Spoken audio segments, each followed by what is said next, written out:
நாங்கள் வந்து மறுபடி நடிகர்களா நடிகைகளா உங்களை மறுபடியும் சந்திப்போம், அது வேற விஷயம். ஆனால் ஒரு கப்புலாக வந்து நாங்கள் வந்து ஒரு சந்தோஷமான ஒரு தருணத்தில் எல்லா தருணத்துலேயும் என் குடும்பத்தை நான் உங்கள் எல்லாரையும் நான் சந்திக்கணும். எனக்கு ரொம்ப சந்தோஷமாக இருக்குது. நான் செந்தில் சாருக்கு நான் நன்றி தெரிவிச்சுக்கிறேன் இந்த மேடை எனக்கு அமைச்சு கொடுத்ததுக்கு. ஏன்னா நான் இதுக்கு மேலே நான் அனௌன்ஸ் பண்ணலைன்னா தப்பாயிடும்.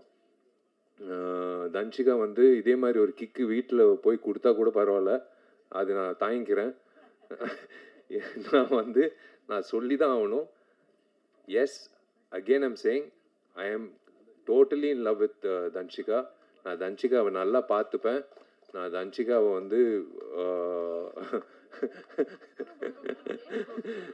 தன்ஷிகாவை வந்து இந்த வந்துருச்சு பார்த்தீங்களா, நான் என்ன சொன்னேன், சண்டை போடாதேன்னு சொன்னேன். இப்போ பாருங்க, நல்ல வேலை கிக் கொடுக்காம நேராக வந்து நிப்பாட்டிட்டா.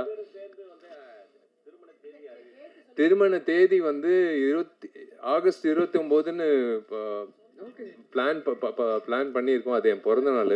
நான் இந்த மைக்கு பிடிச்சா அது வேற பிரச்சனை ஆயிடும், அதனால தான். வா, நீ பேசு. இல்லை, அவரோட நடிகர் சங்கம் கட்டடம் வந்து ஆகஸ்ட் 15th வந்து ஃபினிஷ் பண்ணுறதுக்கு அவர் புஷ் பண்ணுறாரு, போராடுறாரு. அப்படியே ஆகஸ்ட் 29th அவரோட பிறந்தநாள் அன்னைக்கு திருமணம் வந்து ஃபிக்ஸ் பண்ணியிருக்காங்க. ஸோ எல்லாரும் வரணும், வாழ்த்தணும், வந்துடுங்க.